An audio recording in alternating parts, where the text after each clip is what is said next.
I found out my husband was sleeping with my sister on Christmas Eve in my parents' house while the tree lights were still on and the oven timer was ticking. If that sentence makes you pause, good, stay with me. And if stories about betrayal, family drama, and cold, delayed revenge hit close to home, take a second right now to like, comment, or subscribe. Because what happened after that night changed every relationship in my life. I didn't scream when I saw them. That's the part people always expect. They imagine tears, shaking hands, a plate shattered on the floor. What I felt instead was a clean, hollow click inside my chest, like a door locking itself. Once it locked, it never opened the same way again. My name is Emma Caldwell. I was 32 that winter. I owned a women's fashion boutique called Northline Studio in downtown Portland, Oregon. Of 1,900 square foot space with exposed brick, custom oak racks, and a client list of just over 800 repeat customers. I built it from a $10,000 loan and 6 years of 16-hour days. That mattered to me. It still does. That Christmas, I drove 3 hours south to my parents' house in Eugene with my husband, Daniel Caldwell, in the passenger seat. Daniel was 34, a real estate project manager who liked to talk about square footage and exit strategies as if they were moral achievements. We had been married 4 years. No kids. A decision everyone in my family had opinions about. My parents' house sat on a quiet cul-de-sac near the edge of town, the kind with identical mailboxes and lawns trimmed into submission. My father, Robert Caldwell, answered the door before we rang the bell. He hugged Daniel first, hard on the back, then turned to me with a lighter touch, like I might bruise. "You made good time," my mother, Linda Caldwell, called from the kitchen. I could hear the clatter of pans, the sharp confidence in her voice. Christmas was her performance. My younger sister, Sarah Caldwell, came down the stairs a moment later. Sarah was 29, glossy-haired, soft-spoken in that way that invited protection. She was wearing a cream sweater I recognized immediately. I'd bought it last fall for the shop, but decided to keep it for myself. I never wore it. Somehow, it had ended up in her suitcase. "Em," she said, smiling too fast. She hugged me, then stepped back and looked at Daniel a second longer than necessary. I noticed it. I always notice things. That was part of how I survived in business. That was part of why this hurt later, in a way I didn't have words for yet. Dinner went the way family dinners always did. My father asked Daniel about work. Linda asked Sarah about her freelance marketing projects. She asked me if retail was still stressful, as if it were a phase I might outgrow. "You know, Emma," Linda said, passing the bread, "with your eye for fashion, you'd do so well if you partnered with a bigger brand. Something stable." Northline Studio grossed just under $900,000 the previous year. I didn't correct her. I chewed and swallowed and nodded. After dinner, we exchanged gifts. Sarah squealed at a leather planner Daniel had supposedly picked out for her after weeks of searching. My parents gave Daniel a vintage watch that had belonged to my grandfather. They gave me a cashmere scarf, the receipt still inside. Later, Linda asked me to run to the garage freezer for extra ice. The hallway was quiet, the house settling into that post-dinner hum. As I passed the guest room, I heard a sound that didn't belong to the house. A laugh, low and private. Daniel's laugh. I stopped. I didn't know why. Maybe part of me already knew. The door wasn't fully closed. I pushed it open just enough to see my sister on the edge of the bed, Daniel standing between her knees, his hands on her waist, like they'd practiced this before. Her hair was loose. My husband's wedding ring caught the lamplight. For a second, none of us moved. Sarah's face drained of color. Daniel swore under his breath, not in surprise but in irritation, like he'd been interrupted. "This isn't what it looks like," he said. That was when the door inside me locked. I didn't raise my voice. I didn't ask how long. I didn't ask why. I said, "Get dressed," to both of them, and walked back to the living room. My parents were sitting on the couch, wine glasses in hand. The tree lights blinked softly. I stood in front of them, my hands steady at my sides. "Daniel and Sarah are having an affair," I said. I just walked in on them. Silence stretched. My father frowned, not at the hallway, but at me. "Emma," Linda said carefully, It's Christmas. Daniel appeared behind me, already adjusting his sweater. Sarah followed, eyes wet, shoulders curled inward. She didn't mean it, Linda said, standing up and taking Sarah into her arms. She's been lonely. I turned to my father. You're okay with this? Robert exhaled through his nose. You've always been intense. Maybe take a breath before you accuse people. Daniel put a hand on my shoulder. I shrugged it off. That was the moment I understood something fundamental. This wasn't about shock or denial. This was about hierarchy. About who was protected and who was expected to absorb the damage quietly. Linda looked at me and said, "You've always been so independent. You'll land on your feet." It sounded like praise. It felt like exile. I left that night. I didn't pack everything. I took my coat, my keys, and my dignity, such as it was.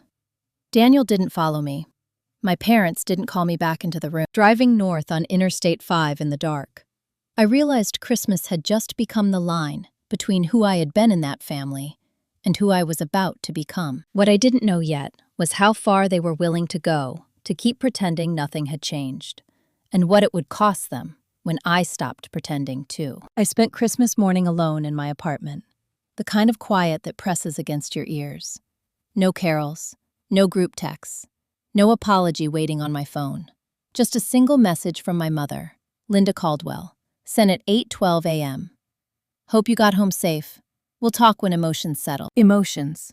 As if what I'd seen was a misunderstanding caused by poor lighting and holiday stress. I made coffee, black, and stood at the kitchen window, watching rain collect on the fire escape. At 9:04, Daniel Caldwell texted me a photo of our dog, Milo, sitting by the front door of my parents' house. "Misses you," he wrote. No mention of Sarah. No mention of last night. Just a soft attempt to pull me back into position. I didn't respond. By noon, I had already done what I always did when things felt unstable. I made a list. Not an emotional one, a factual one. Joint checking account balance, $42,318. My business account, separate, untouched.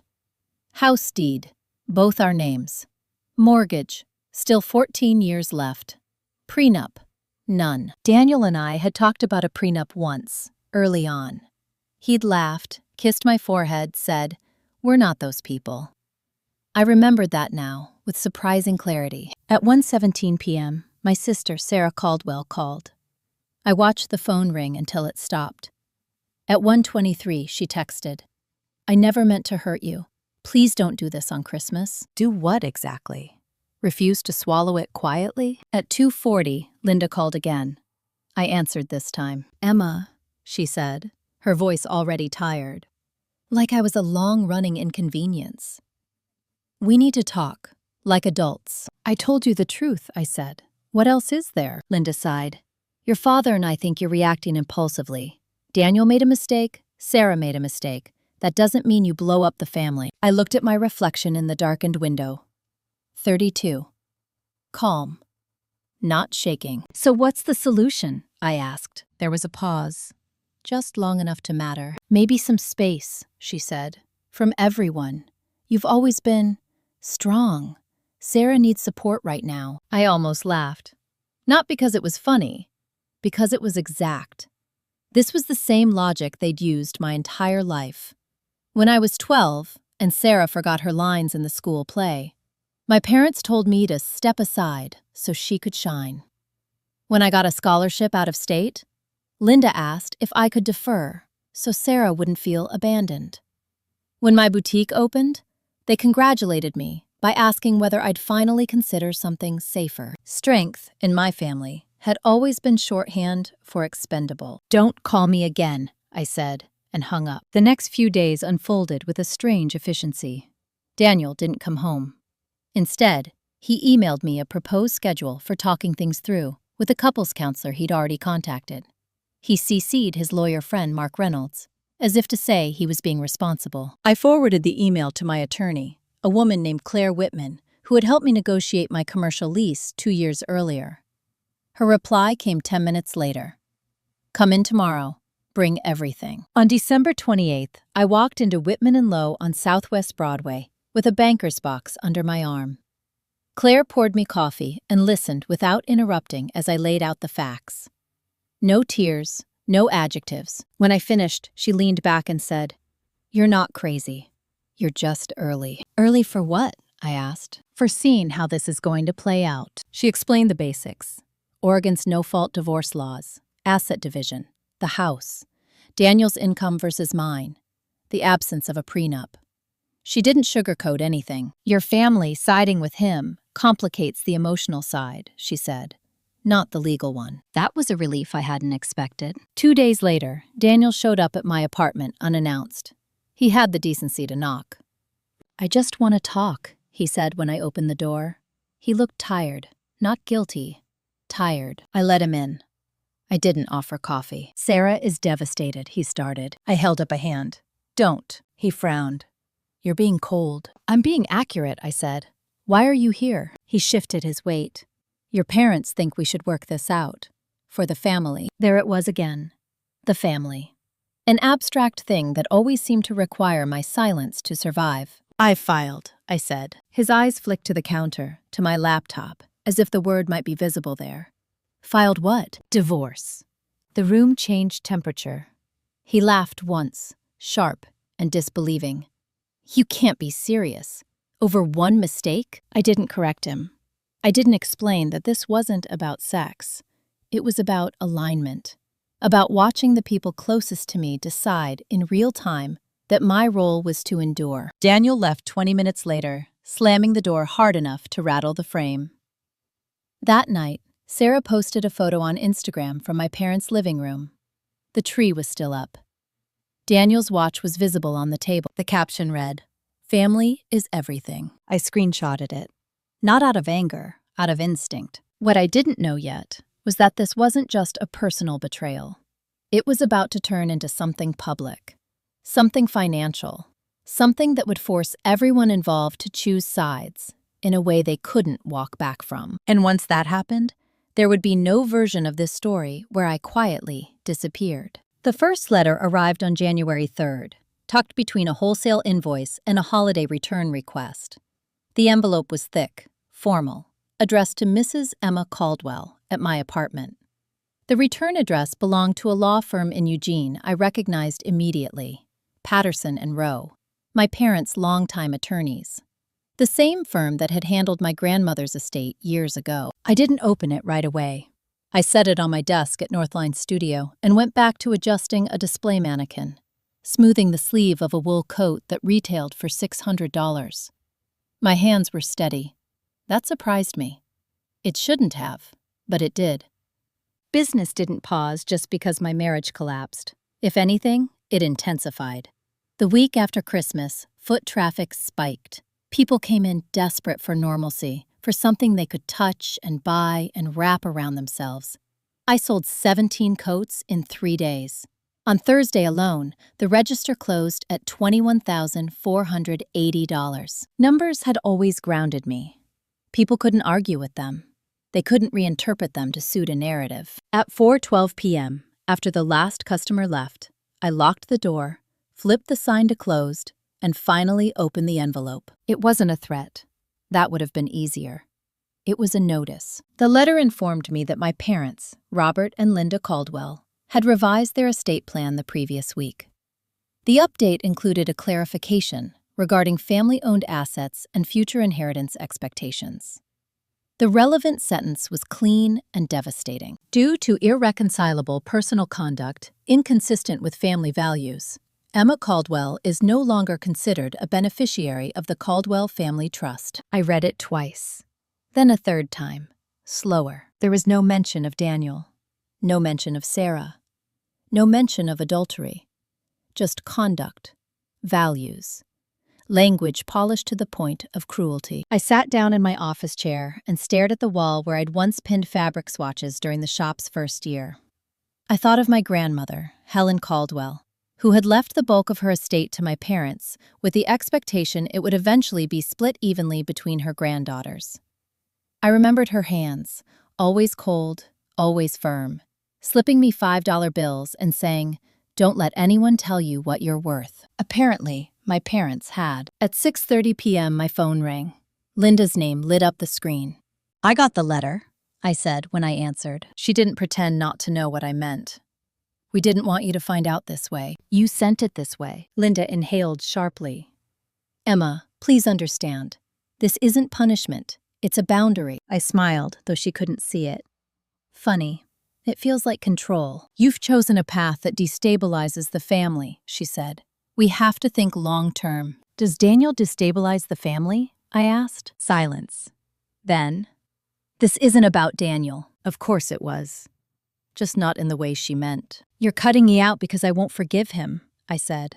"Because I won't play along." "We're protecting what your father built," Linda replied. "You don't need the money anyway. You're doing well. You always are." There it was again. "You'll be fine. You always are." The sentence that had followed me my entire life, excusing every imbalance. "Who suggested this?" I asked. Another pause, shorter this time. "Sarah's been very worried," Linda said. "She thinks you're acting out of anger." I ended the call without saying goodbye. That night, I didn't drink. I didn't cry. I pulled out a legal pad and wrote a new list. Caldwell Family Trust. Executor, Robert Caldwell. Attorney, Patterson and Rowe. Timeline, amended December 27th. Witnesses, likely internal. I added another item at the bottom, circled it once, then twice. Grandmother's original will. The next morning, I called Claire Whitman. "They disinherited me," I said. Claire exhaled slowly. "From what?" "The family trust." "On what grounds?" "Personal conduct inconsistent with family values." She was quiet for a moment. "That's vague enough to be dangerous," she said, "and sloppy enough to be challenged." I closed my office door. "How?" "Depends on the trust language and whether undue influence is involved." I thought of Sarah's Instagram caption.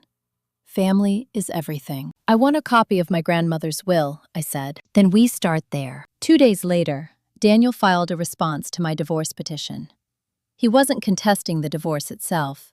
He was contesting the house, claiming disproportionate contribution, claiming future earning potential disparity. His lawyer, Mark Reynolds, framed it as reasonable. Daniel also requested temporary spousal support. I read the filing twice, then laughed. Out loud, alone in my kitchen. By Friday, the rumor mill had warmed up. A longtime supplier from Los Angeles asked, gently, if everything was okay at home. A client who knew my mother socially made a comment about how hard family rifts could be during the holidays. No one said adultery. No one said affair. The story had been edited before it reached the public. I saw Sarah for the first time since Christmas on Saturday afternoon. I was leaving a cafe on Alberta Street when she stepped into my path. She looked smaller than I remembered, wrapped in a scarf like armor. "Em," she said. "Please." I didn't stop walking. "You don't get to do this," she said, louder now. "You're punishing everyone." I turned. People nearby pretended not to listen. "You slept with my husband," I said calmly. "And our parents cut me out of their will for noticing." Her eyes filled. "They're scared. You're changing things." "Yes," I said. "I am." That night, an email arrived from Patterson and Rowe, addressed to me directly this time. Polite, firm. It stated that any attempt to contest the trust would be met with full legal resistance. I forwarded it to Claire. Her reply came at 11:46 p.m. "Good. That means they're worried." I lay awake after that, staring at the ceiling, thinking about how quickly people show their hands when they think you're cornered. How power reveals itself not in anger, but in assumption. They assumed I would back down, that I would choose peace over truth, that I would accept exclusion as the price of belonging. They were wrong. And soon, they were going to learn exactly how wrong. By mid-January, the cold had settled into Portland in a way that felt deliberate. Gray mornings, wet sidewalks, the kind of weather that made people stay inside and make quiet decisions. I leaned into it. Claire Whitman called me into her office on January 14th with a copy of my grandmother's will spread across the table. The paper was yellowed at the edges, the ink still sharp. Helen Caldwell had been precise in a way my parents never were. "She left everything to your parents," Claire said, tapping a paragraph, "but with intent language. That matters." She slid the document toward me. "In the event of my passing, It is my express wish that all trust assets be distributed equally to my granddaughters Emma Caldwell and Sarah Caldwell, without coercion or exclusion based on personal disagreement. My name looked steady on the page, permanent. They can amend their own trust, Claire said. But intent language like this opens the door to a challenge if there's evidence of undue influence or retaliation. Retaliation for what? I asked. For refusing to accept abuse dressed up as unity, she said evenly. I nodded. That phrasing felt right. That afternoon, Daniel emailed again. This time, the tone had shifted. Less conciliatory, more procedural.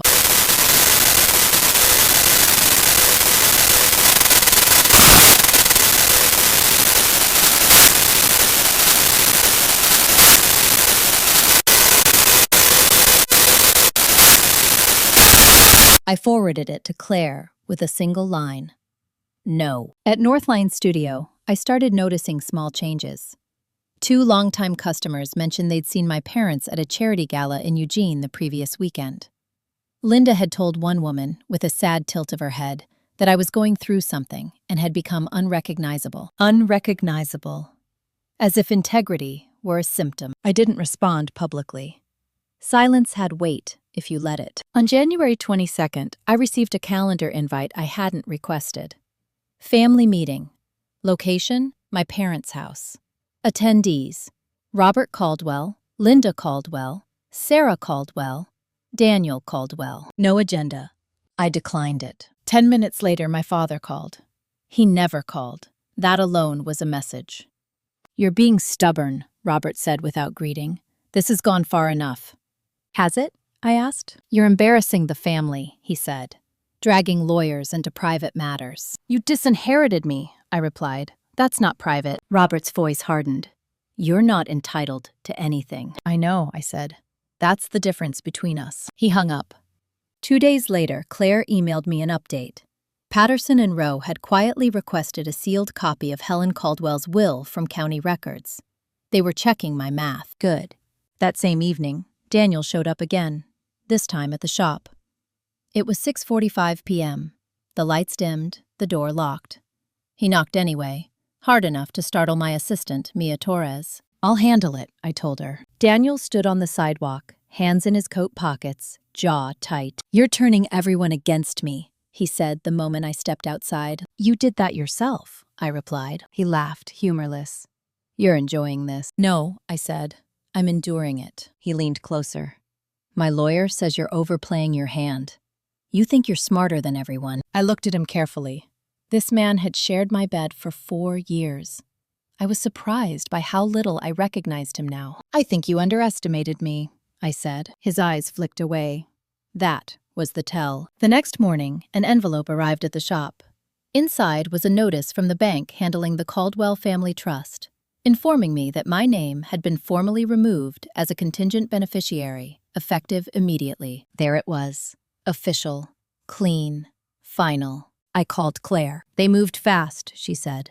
Too fast. What does that mean? It means they're scared you'll act first. I stared at the brick wall across from my desk. So I should. Yes, she said. We file a notice of intent to contest. Public? Very. That night, I drafted a personal statement. Not for court, for myself. 1 page, facts only, dates, actions. No adjectives, no emotional language.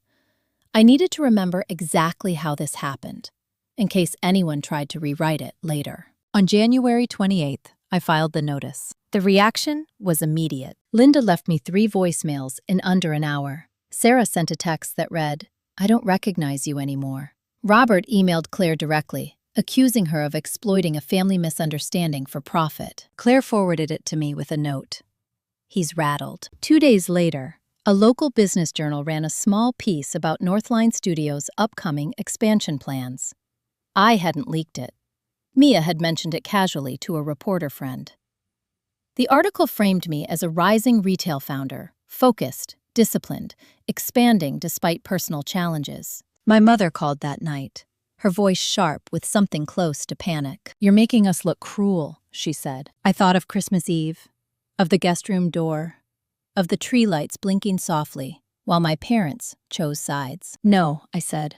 "I'm just not hiding it anymore." There was a long silence. "You don't understand what you're risking," Linda said finally. I looked at my calendar, already filling with court dates, meetings, decisions that belonged to me alone. "I understand exactly what I'm risking," I replied.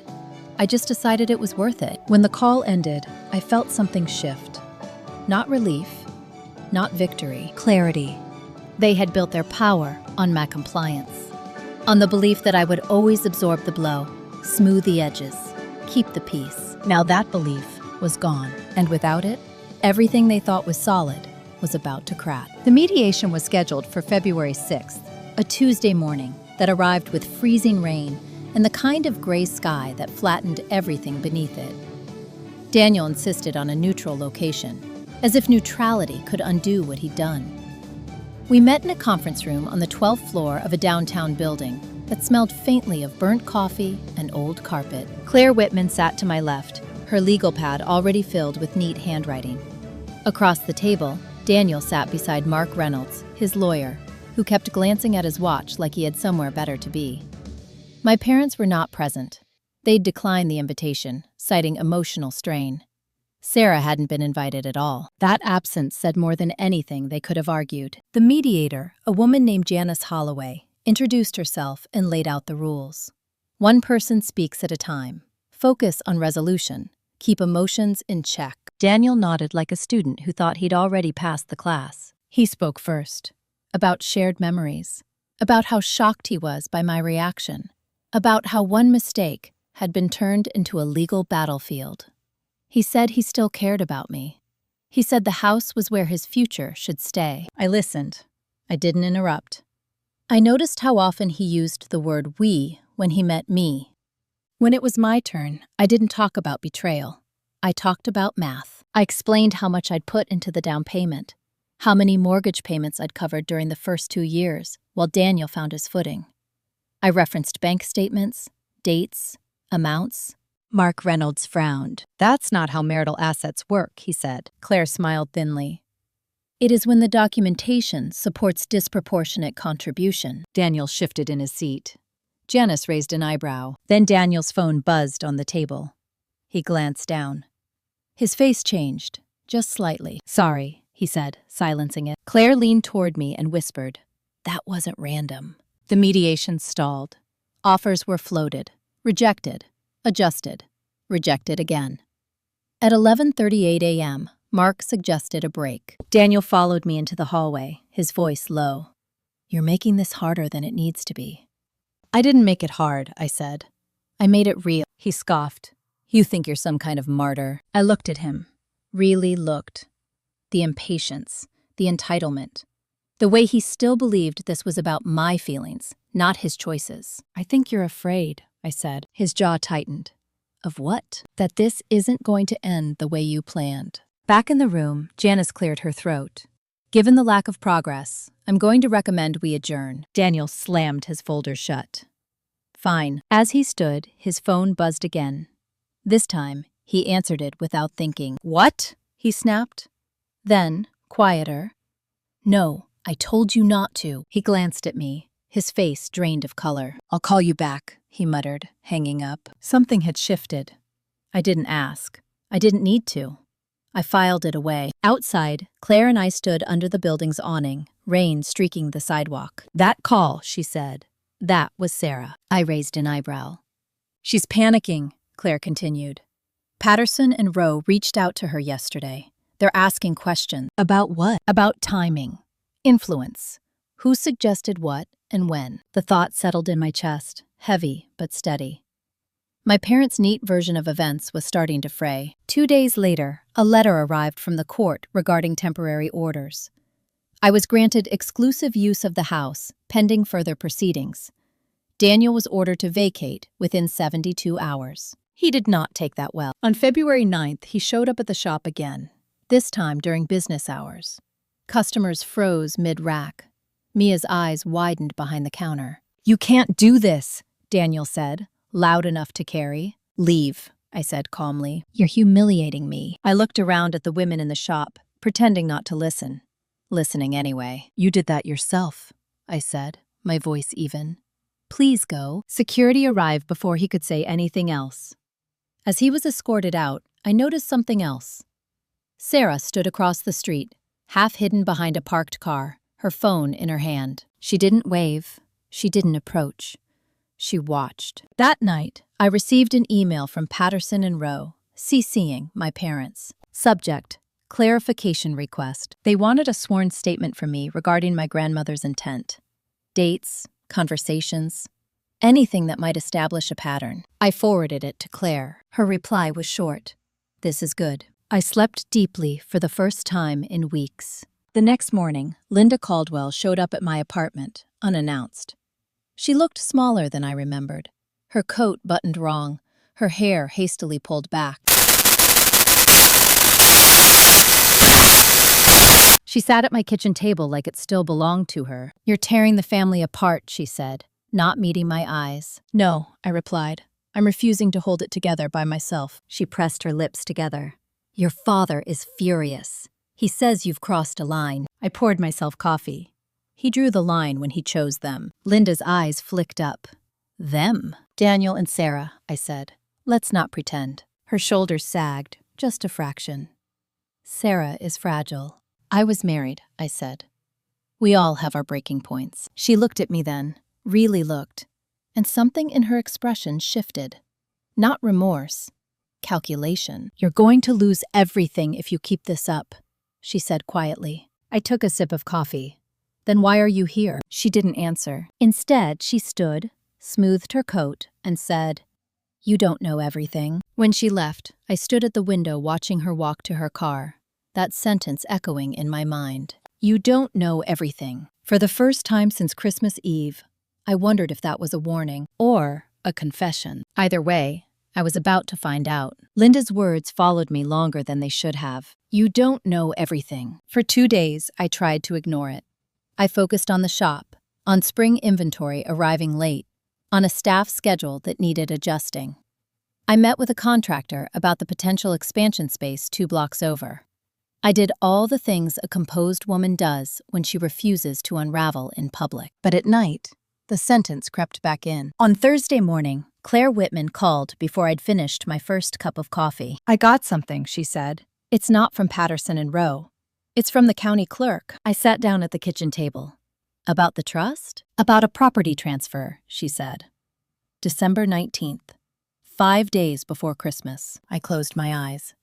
Transferred from whom to whom? From your parents to a limited liability company. Caldwell Heritage Holdings, LLC. I opened my eyes. That company didn't exist before December. No, Claire said. It was formed December 18th. Your father is listed as managing member, your mother as secretary. And beneficiaries? That's the interesting part, Claire said. The operating agreement is sealed, but the registered agent is your sister. I let that settle. They moved assets before disinheriting me, I said. Yes, Claire replied. And they did it quietly. What kind of assets? The lake house, she said, and 2 rental properties near campus. Combined estimated value, around $3.2 million. My grandmother's favorites. Properties she'd insisted stay in the family. I felt the familiar click in my chest again. Not shock. Alignment. They were planning this, I said. They were insulating, Claire corrected, from you. I thought of Linda at my kitchen table. The way she'd said, you don't know everything. Not as an apology, but as leverage. Can we touch it? I asked. Not yet, Claire said. But now we know where to look. That afternoon, Sarah Caldwell texted me for the first time in weeks. Can we talk? Just us? I stared at the message for a long moment. Then, I replied with a single word. Fine. We met at a wine bar near the river. Neutral ground neither of us claimed. Sarah arrived early. She'd chosen a table in the back, her posture folded inward, like she'd rehearsed being small. You look tired, she said. So do you, I replied. She wrapped both hands around her glass. Mom says you're trying to destroy the family. I'm responding to what they did, I said. She swallowed. You don't understand the pressure they're under. I tilted my head. Explain it to me. She hesitated. Then, finally, she spoke. Dad's been having cash flow problems, she said. The rentals needed repairs. The lake house taxes went up. They didn't want you asking questions. I said nothing. So they moved things, she continued. Just in case. In case of what? I asked. In case you tried to take them, she said, and winced. I leaned back. You mean in case I exercised my legal rights? Sarah looked at me, eyes glossy. They were afraid you'd turn into someone else. She looked down. And Daniel? I asked. Her hands tightened around the stem of her glass. He didn't plan for any of this, she said. Things got complicated. Complicated enough for him to ask me for spousal support, I said evenly. She flinched. I didn't know that. You knew enough, I said. Silence stretched between us, thick and uncomfortable. Finally, she said, they're thinking about making me executor. I felt something cold and precise move through me. Of what? I asked. The trust, she said. Once everything settles. I smiled. So you sleep with my husband, help cut me out, and get rewarded with control. That's not fair, she said quickly. No, I replied. It's accurate. Her eyes filled. What do you want from me? The question hung there, heavy. I want you to tell the truth, I said. To Claire, to the court, about who suggested what, about when. She shook her head. I can't. You can, I said. You're choosing not to. She stood abruptly, chair scraping. You're asking me to betray them. I looked up at her. You already did. She left without finishing her wine. That evening, I emailed Claire a summary of the conversation. Facts only. No interpretation. Her reply came an hour later. This helps, more than you know. The next week moved quickly. Daniel's lawyer filed an emergency motion, claiming the house order caused undue hardship. The judge denied it within 48 hours.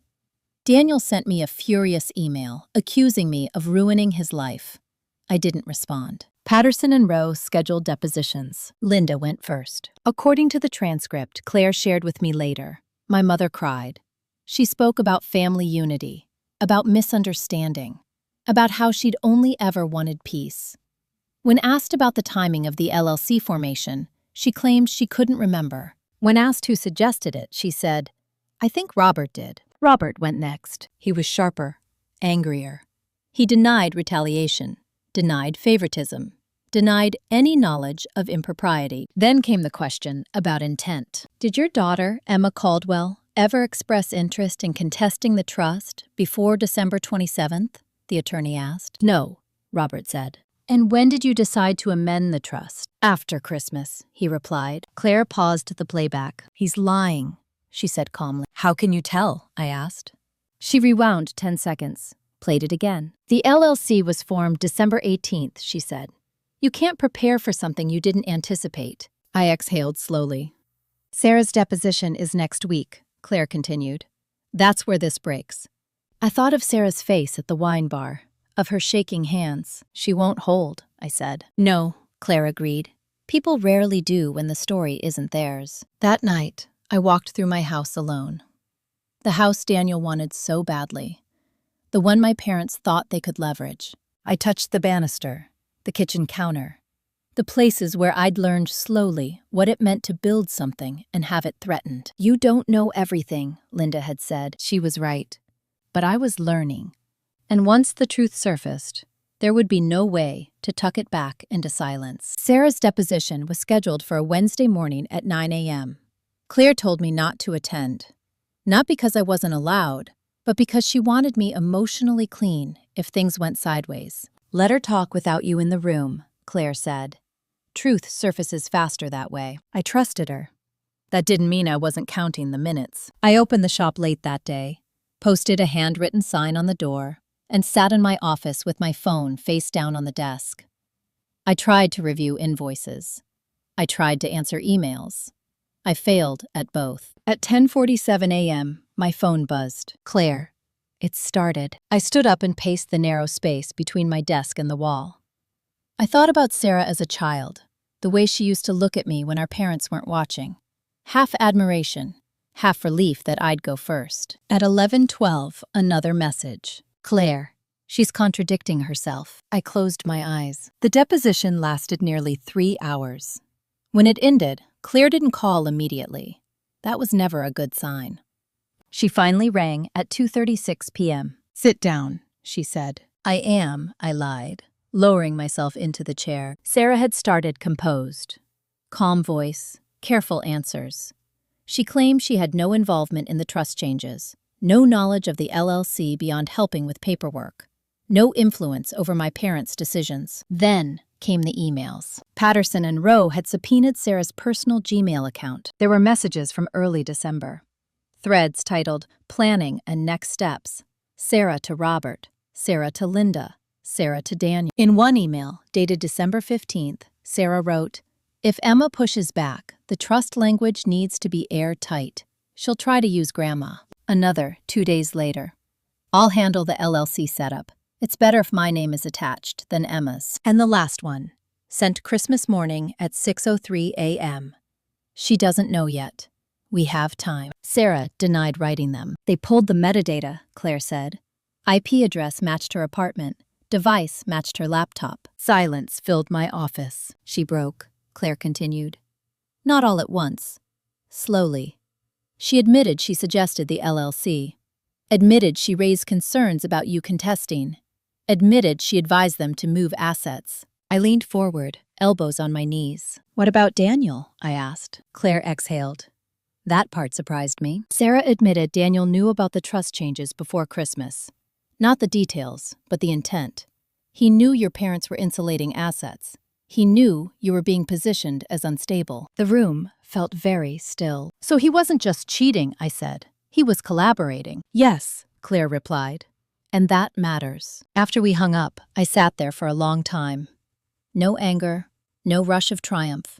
Just a quiet, irreversible knowing. That evening, Daniel emailed me. Subject: "We need to talk." The body of the message was brief. "Things have gotten out of hand. I think we should meet, just us, before this damages everyone permanently." I stared at the screen. Then I forwarded it to Claire. Her reply came minutes later.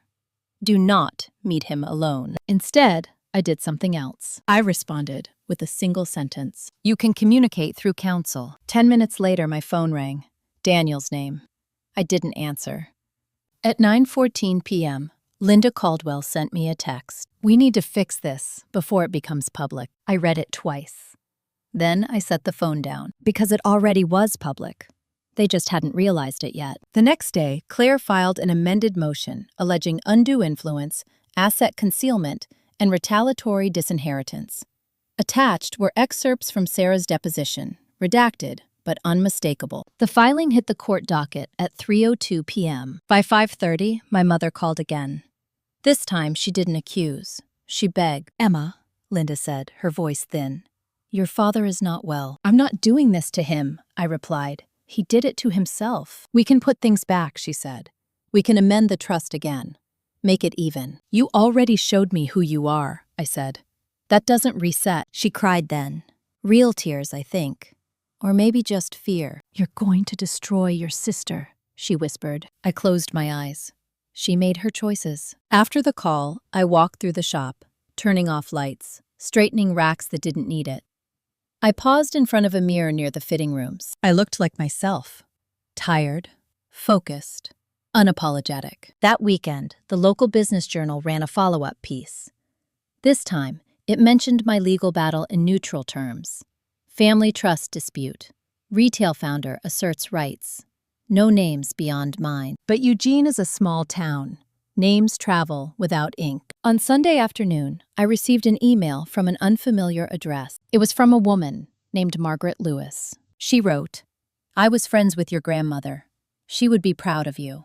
If you need a witness to her intent, I'm here." I forwarded it to Claire, my hands steady. Her response was immediate. This just became very hard for them to deny. That night, I slept with the windows cracked open despite the cold. I needed air.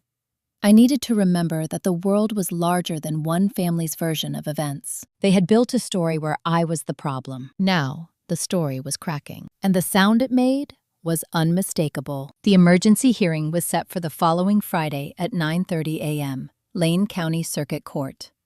Claire called it a procedural win. I knew better. Procedures were where narratives collapsed. I took the morning off from the shop and drove south before sunrise. The courthouse sat low and square against the winter sky. all concrete and glass, designed to look impartial. I parked 3 blocks away and walked, the cold sharp enough to keep my thoughts narrow. Inside, I saw them before they saw me. Robert Caldwell sat stiff-backed on a wooden bench, his jaw set like he could still intimidate the room by sheer will. Linda sat beside him, hands clasped tight in her lap, eyes darting. Sarah was 2 rows back, alone, her coat still on, shoulders hunched forward, as if she could fold herself out of existence. Daniel wasn't there. That absence landed harder than I expected. Claire met me near the aisle. "He's watching," she said quietly, "just not from the room." When the judge entered, everyone stood. Judge Eleanor Brooks was in her late 50s, silver hair pulled back, expression neutral in a way that suggested she'd seen this pattern before. Claire spoke first. She didn't dramatize, she didn't editorialize. She laid out a timeline so clean it felt surgical. December 15th, emails discussing trust insulation. December 18th, LLC formed.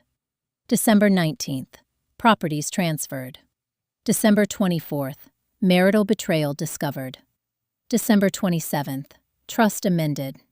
January 3rd, disinheritance letter sent. "Counsel," she said, looking at Patterson and Rowe's attorney, "do you dispute the dates?" The attorney cleared his throat. "No, Your Honor. But timing alone does not prove intent." Claire nodded. "Which is why we're here." She submitted the deposition excerpts, the emails, the metadata, Margaret Lewis's sworn statement regarding my grandmother's intent. The room was very quiet. Judge Brooks turned to Robert. "Mr. Caldwell, do you wish to respond?" He stood slowly, straightening his jacket. "This is a family matter that's been taken out of context." "Context is exactly what I'm interested in," Judge Brooks replied. "Why was your daughter excluded immediately following a personal conflict?" Robert's mouth tightened. She was acting irrationally. There it was, the word they always reached for. Judge Brooks looked down at the file. "I see no medical evidence supporting that claim." Linda shifted. Sarah stared at the floor. "And I see," the judge continued, "a pattern of asset movement inconsistent with neutral estate planning." She paused, then said, "I am ordering a temporary injunction preventing further trust modifications or asset transfers until this matter is resolved."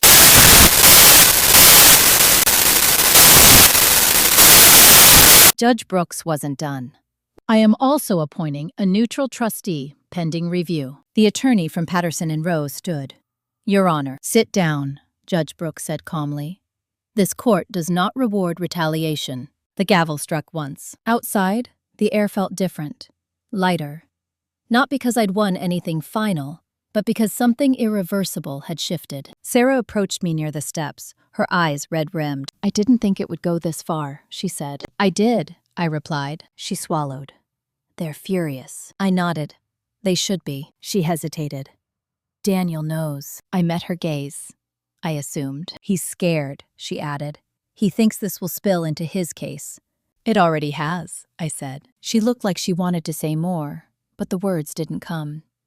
Finally, she turned and walked away, shoulders tight, footsteps uneven. Claire touched my elbow. "You okay?" "Yes," I said, and meant it. The fallout was immediate. That afternoon, Daniel's lawyer withdrew the spousal support request. No explanation, just a filing, clean and quiet. 2 days later, Daniel requested a settlement conference. This time, the numbers made sense. The house would be sold, proceeds split according to documented contribution. No drama, no delay. He was cutting losses. Linda left me a voicemail that night, her voice unsteady. "You don't understand what you've done," she said. "Your father can't sleep. The community is talking." I deleted it without responding. At the shop, customers were kinder than usual. One woman squeezed my hand after trying on a coat and said, "I read about your grandmother once. Strong women run in families." I smiled. That mattered more than she knew. Midweek, Claire called again. "Patterson and Rowe wants to negotiate," she said. "On what terms?" "They're offering reinstatement," she said. "Full beneficiary status. Retroactive." I stared at the rain streaking the window. "With conditions." "Yes," Claire admitted. "Non-disparagement. Confidentiality." I thought of Christmas Eve. Of the door half open.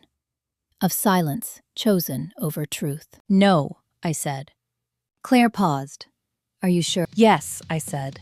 They don't get to buy my silence. That night, Daniel finally emailed something honest. Subject: I didn't think you'd fight like this. I didn't reply, because I wasn't fighting. I was standing. The next hearing was set for March. Discovery would continue. More emails, more witnesses, more daylight. They'd built their power on the idea that I would fold, that I would choose comfort over clarity. Now they were watching that idea collapse, piece by piece. And for the first time since Christmas, I felt something close to peace. Not because it was over, but because it was finally real. March came in quietly, like it didn't want to draw attention to itself. The rain softened, the air shifted, and with it, the story everyone thought they understood began to unravel in ways they couldn't ignore. Discovery was merciless, Claire warned me ahead of time. This is where people lose control, she said, because paper doesn't care about intentions. It only remembers actions. She was right. Emails surfaced that none of them expected to matter. Text messages, written too casually to be careful. Notes from meetings my parents assumed would never be scrutinized. A draft of the trust amendment, saved under a file name called Final_Final2, dated December 16th. 2 days before the LLC existed. 2 days before Christmas. That document included a clause that never made it into the final version. A line stating that my exclusion was temporary, pending compliance and reconciliation. Compliance. I stared at the word on Claire's screen. They thought they could discipline you, Claire said evenly. With money. And reconciliation? I asked. Conditional forgiveness, she replied, on their terms. I thought of Linda's voice. You're tearing the family apart. Of Robert's certainty that I would eventually bend. Of Sarah positioning herself quietly in the center of it all. They weren't shocked that I'd been hurt. They were shocked that I hadn't returned to my assigned place. Daniel's discovery was its own slow-motion collapse. Bank records showed transfers from our joint account to cover his legal fees before he'd ever told me about the affair. He'd been preparing before I walked into that guest room. Preparing for the possibility that I might not stay quiet. Worse, there were emails between Daniel and Sarah from early December. Not romantic, strategic. One message, sent December 12th at 11:48 p.m., stood out. Daniel wrote, If Emma reacts badly, I need to make sure I'm not ruined financially. Your parents said they'd help if things get ugly. Sarah replied, They won't let you sink. Just stay calm and let Emma burn herself out. Let Emma burn herself out. I read that sentence 3 times. Not because it hurt, but because it clarified everything. At the March hearing, Daniel sat 3 seats away from me. He didn't look at me. He didn't need to. The evidence spoke fluently. Judge Eleanor Brooks flipped through the exhibits in silence. Then she looked up. This court does not look kindly on coordinated efforts to financially disadvantage a spouse during an active marriage, she said. Daniel's lawyer shifted. Judge Brooks continued. Especially when those efforts involve third-party encouragement and concealment. Her gaze. Sarah flinched. I am ordering full financial disclosure from all parties, the judge said, including Caldwell Heritage Holdings, LLC. Robert's face went gray. Outside the courtroom, Linda approached me again. Her voice was lower now, controlled. You've made your point, she said. Why keep going? I met her eyes. Because you still think this is about a point. She opened her mouth, then closed it. For the 2 weeks later, Patterson and Rowe withdrew as counsel for my parents. Conflict of interest, the notice said. Translation: the story was no longer defensible. My parents hired a new firm from Salem. Younger attorneys, more aggressive, less familiar with the family's social standing. They came in swinging, filing motions, objecting to scope, trying to bury momentum in paperwork. It didn't work. Margaret Lewis testified by affidavit first. Then, in person, she spoke clearly, slowly, about Helen Caldwell's expectations, about her disappointment with favoritism, about how she'd once told Margaret, Emma listens, that's why I trust her. Judge Brooks listened. The court ordered a forensic accountant. That was the moment Linda finally cracked. She called me at midnight on a Tuesday, sobbing hard enough that I could barely make out the words. He's blaming me, she said. Your father. He says this never would have happened if I'd handled you better. I sat on the edge of my bed, phone pressed to my ear, my voice level. You don't get to rewrite this, I said. Not with me. She cried harder. What do you want? I thought carefully before answering. I want you to stop, I said. Stop lying. Stop maneuvering. Stop pretending this was ever about values. There was a long pause. Then she whispered, We were afraid you'd leave us. I closed my eyes. You pushed me away, I said. Those are not the same thing. She hung up without saying goodbye. At the shop, life kept moving. Spring inventory sold fast. The expansion lease was approved. I hired 2 new employees. Payroll cleared on time. My life was not on hold. Daniel signed the divorce settlement in late March. No spousal support. Clean division. He moved into a rental outside Beaverton. I heard through a mutual acquaintance that he'd stopped talking about real estate altogether. Sarah went quiet. No posts, no updates, no public statements. Her marketing clients began to disappear, one by one. Eugene remembered things when it wanted to, and then, 3 days before the final trust hearing, Claire called me with a tone I hadn't heard before. Measured. Careful. They want to settle, she said. All of it? Yes, she replied. Trust reinstatement. Asset redistribution. Written acknowledgement of improper influence. I looked out the window at the street below. People moving through their ordinary lives. And? I asked. They want a family meeting, Claire said. Off the record. Before court. I was quiet for a moment. A confrontation, I said. Yes. I exhaled slowly. Schedule it, I said. Because if they thought this would end without being named out loud, they were wrong. And this time, I would be the one deciding how the story was told. The family meeting was set for a Sunday afternoon, the kind of time usually reserved for birthdays or polite obligations. My parents' house in Eugene looked the same as it always had. Trim hedges, fresh paint, a porch light that suggested warmth without ever offering it. I arrived alone. Claire had advised me not to bring counsel. This isn't about leverage, she said. It's about clarity. Inside, everyone was already there. Robert Caldwell sat at the head of the dining table, posture rigid, hands folded like he was waiting to be addressed. Linda Caldwell sat beside him, eyes tired, face drawn. Sarah Caldwell was across from them, arms crossed tightly, gaze fixed on the tabletop. Daniel wasn't invited. That felt deliberate. No one stood when I entered. No one hugged me. I took the empty chair at the far end of the table and sat down. For a moment, no one spoke. Finally, Robert cleared his throat. We're here to resolve this, he said. I nodded. Good. Linda reached for a stack of papers in front of her. Our attorneys drafted a proposal. I've seen it, I said. You don't need to explain it. Sarah looked up then, eyes flicking between us. We made mistakes, Linda said quickly. But families work through things. We can put this behind us. Behind us, I repeated. Or under the rug. Robert's jaw tightened. You've made your point, Emma. I leaned back in my chair. No, I've made my boundary. Sarah scoffed quietly. You always have to win. I looked at her. Really looked. This isn't a game. Her eyes flashed. You humiliated us. In court. In public. You did that, I said. I told the truth. Linda's voice cracked. You didn't have to go that far. I folded my hands on the table. I went exactly as far as you pushed me. Silence settled again, thick and uncomfortable. Robert broke it. What do you want? There it was, the question they'd avoided asking until now. I want the trust restored, exactly as my grandmother intended, I said. Equal. No conditions, no future amendments without independent oversight. Linda nodded quickly. Yes, of course. I want a written acknowledgement, I continued, that my exclusion was retaliatory and improperly influenced. Sarah's head snapped up. Absolutely not. I didn't look at her. That's non-negotiable. Robert slammed his hand on the table. You're asking us to admit wrongdoing. Yes, I said. Accurately. Sarah stood abruptly, chair scraping loudly. You're all choosing her. I met her gaze. No, we're choosing the truth. She laughed bitterly. You always think you're so righteous. I think I'm done lying, I replied. She shook her head.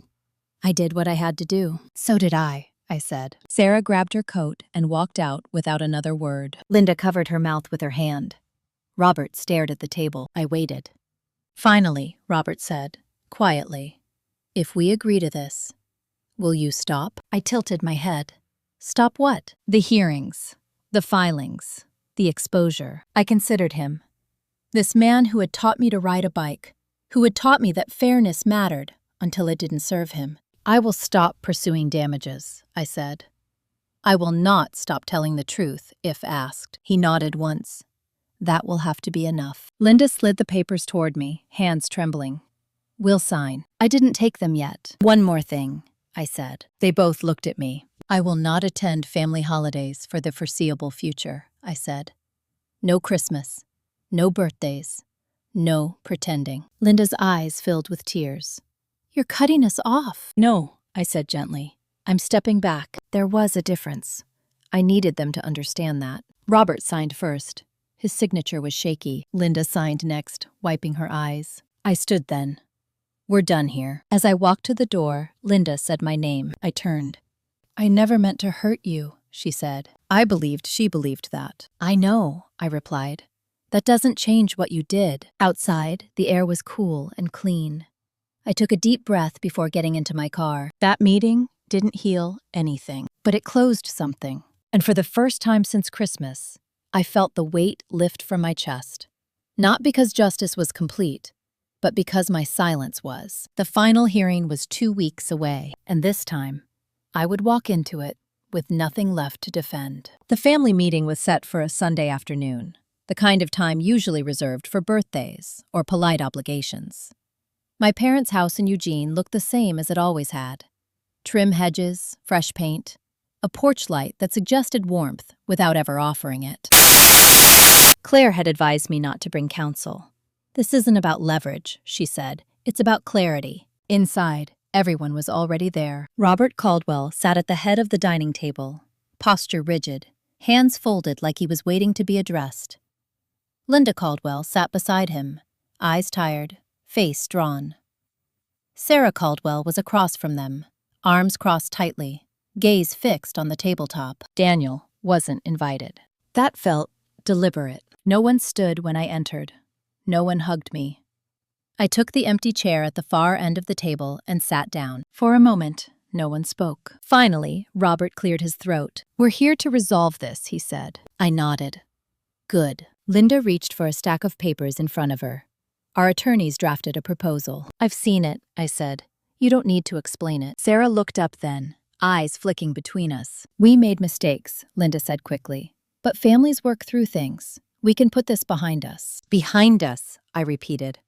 Or under the rug. Robert's jaw tightened. You've made your point, Emma. I leaned back in my chair. No, I've made my boundary. Sarah scoffed quietly. You always have to win. I looked at her. Really looked. This isn't a game. Her eyes flashed. You humiliated us. In court. In public. You did that, I said. I told the truth. Linda's voice cracked. You didn't have to go that far. I folded my hands on the table. I went exactly as far as you pushed me. Silence settled again, thick and uncomfortable. Robert broke it. What do you want? There it was. The question they'd avoided asking until now. I want the trust restored, exactly as my grandmother intended, I said. Equal. No conditions. No future amendments without independent oversight. Linda nodded quickly. Yes, of course. I want a written acknowledgement, I continued, that my exclusion was retaliatory and improperly influenced. Sarah's head snapped up. Absolutely not. I didn't look at her. That's non-negotiable. Robert slammed his hand on the table. You're asking us to admit wrongdoing. Yes, I said. Accurately. Linda turned to Sarah. It's the only way this ends. Sarah stood abruptly, chair scraping loudly. You're all choosing her. I met her gaze. No, we're choosing the truth. She laughed bitterly. You always think you're so righteous. I think I'm done lying, I replied. She shook her head. I did what I had to do. So did I said. Sarah grabbed her coat and walked out without another word. Linda covered her mouth with her hand. Robert stared at the table. I waited. Finally, Robert said, quietly, if we agree to this, Will you stop? I tilted my head. Stop what? The hearings, the filings, the exposure. I considered him. This man who had taught me to ride a bike, who had taught me that fairness mattered until it didn't serve him. I will stop pursuing damages, I said. I will not stop telling the truth if asked. He nodded once. That will have to be enough. Linda slid the papers toward me, hands trembling. We'll sign. I didn't take them yet. One more thing, I said. They both looked at me. I will not attend family holidays for the foreseeable future, I said. No Christmas. No birthdays. No pretending. Linda's eyes filled with tears. You're cutting us off. No, I said gently. I'm stepping back. There was a difference. I needed them to understand that. Robert signed first. His signature was shaky. Linda signed next, wiping her eyes. I stood then. We're done here. As I walked to the door, Linda said my name. I turned. I never meant to hurt you, she said. I believed she believed that. I know, I replied. That doesn't change what you did. Outside, the air was cool and clean. I took a deep breath before getting into my car. That meeting didn't heal anything, but it closed something. And for the first time since Christmas, I felt the weight lift from my chest. Not because justice was complete, but because my silence was. The final hearing was 2 weeks away, and this time, I would walk into it with nothing left to defend. The final hearing took place on a rainy Thursday morning in late March. The kind of rain that didn't fall hard, just steady enough to soak through assumptions. Lane County Circuit Court was quieter than I expected. No spectators, no reporters, just lawyers, files, and the dull hum of fluorescent lights. This wasn't a spectacle anymore. It was an accounting. Daniel was there this time. He sat 2 rows behind me, alone. No Sarah, no parents flanking him. His shoulders were slumped, suit wrinkled, like he'd finally realized this wasn't a negotiation he could charm his way through. Claire sat beside me, calm, prepared. She didn't say much. She didn't need to. Judge Eleanor Brooks reviewed the settlement terms first. Trust restoration. Neutral trustee. Asset redistribution consistent with Helen Caldwell's intent. Written acknowledgement of improper influence entered into the record. She nodded once. I find the agreement acceptable. Robert and Linda sat rigid on the opposite side of the aisle. They didn't look at me. They didn't look at each other either. Then Judge Brooks turned to the divorce matter. Daniel straightened, as if posture might still help. The court has reviewed the settlement, Judge Brooks said. I find it equitable and supported by evidence. She paused, flipping a page. I also note, she continued, that the respondent withdrew his spousal support request following discovery disclosures. Daniel swallowed. This court will not entertain further motions on that issue. A small thing. A sentence. But it landed. The judge finalized the divorce. Clean. Efficient. No commentary. No ceremony. When the gavel struck, it was done. Outside the courtroom, Daniel spoke to me for the last time. Emma, he said, voice low. I never thought you'd take it this far. I looked at him. This man who had once promised me safety, partnership, loyalty. I didn't think you would either, I said. He opened his mouth, then closed it. There was nothing left to bargain with. He walked away without another word. My parents exited separately. Linda paused near the doors, as if she might say something. Then she didn't. Robert didn't look back at all. Sarah wasn't there. I found out later she'd moved out of Eugene. No announcement, no farewell post. Just gone. Her name still appeared on old paperwork, old emails, like a ghost who hadn't realized the house had changed owners. The trust administrator contacted me the following week. A man named Harold Nguyen, precise and unfriendly to nonsense. He walked me through the numbers. The lake house would remain jointly owned, per my grandmother's wishes, but managed independently. The rental properties would be placed back into the trust, income split evenly. No unilateral decisions, no sudden amendments. My portion wasn't life-changing money. It wasn't a mansion or a blank check. What it was clean, no strings, no compliance clauses, no expectation that I would earn my place by being agreeable. Northline Studios signed the lease on the expansion space in early April. Construction began 2 weeks later. I stood in the empty shell of the new unit, concrete floors echoing, and felt something I hadn't felt in months. Anticipation. Mia joked that I looked 10 pounds lighter. Maybe I was. Or maybe I'd just put something down. I didn't hear from my parents again until mid-April. A card arrived in the mail. No return address. Inside, Linda had written a single paragraph in careful handwriting. I hope one day you understand why we were so afraid. We miss you. I folded the card and put it in a drawer. Not trash, not display, just where it belonged. Fear explains behavior. It doesn't excuse it. The community moved on quickly. It always does. New gossip, new scandals, new families pretending nothing was wrong. I stayed busy. Work, friends, a life that didn't require translation. One evening, while closing the shop, I caught my reflection in the glass. Same face, same posture, different center of gravity. I thought about Christmas, about how one night had exposed a lifetime of quiet expectations I'd never agreed to. I thought about the word they'd used in that early draft of the trust. Compliance, I smiled. Because the truth was, I had never been compliant. I had been patient, and patience, when it runs out, doesn't beg. It decides.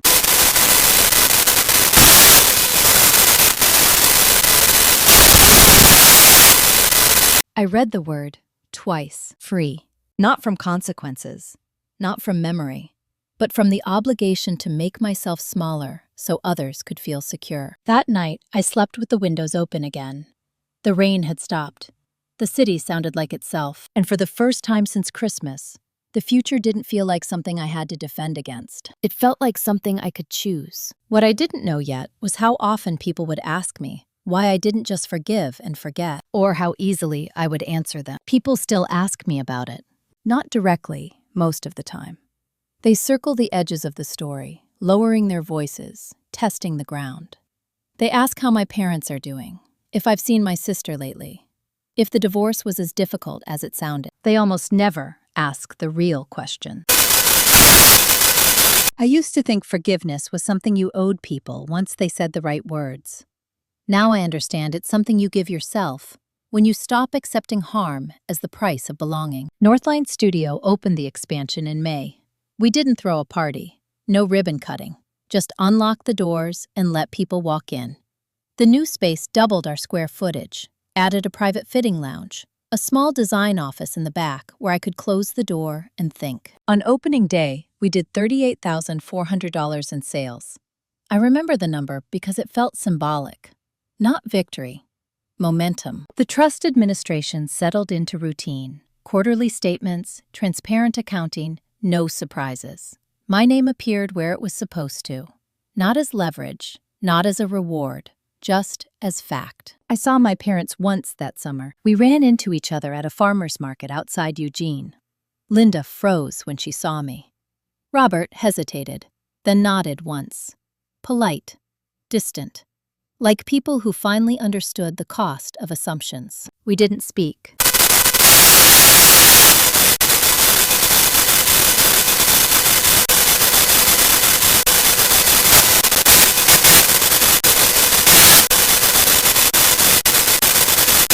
As for Daniel, the last thing I heard was that he'd changed jobs, smaller firm, less visibility, fewer promises. Our divorce papers sat in a drawer with other documents that no longer defined me. Sometimes, late at night, I think about the version of myself who walked into that guest room on Christmas Eve. How she stood there, absorbing the moment without making a sound. She didn't know what she was about to lose. She also didn't know what she was about to stop losing. There's a difference. People mistake restraint for weakness, silence for consent, patience for permission. I did too, once. What I learned is this: boundaries feel like betrayal to people who benefit from you having none. I didn't seek revenge in the way stories like to dramatize it.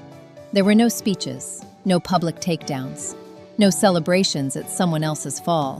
What I did was quieter. I told the truth when it mattered. I documented what others assumed I wouldn't. I refused to be managed by guilt. And when the tables turned, I didn't flip them. I simply stepped out of the game. That was the part they never planned for. If this story resonates with you, if you've ever been excluded, dismissed, or asked to shrink for the comfort of others, Take a moment to like, comment, or subscribe. These stories exist because too many people are taught to endure instead of choose themselves. I don't hate my family. I just don't confuse proximity with loyalty anymore. Christmas came again this year. I spent it quietly, with friends who know how to listen, and a table where no one asks me to swallow what hurts. The tree lights blinked softly. The oven timer went off. And this time, nothing in my chest locked. Because I wasn't standing in someone else's house, waiting to be tolerated. I was home.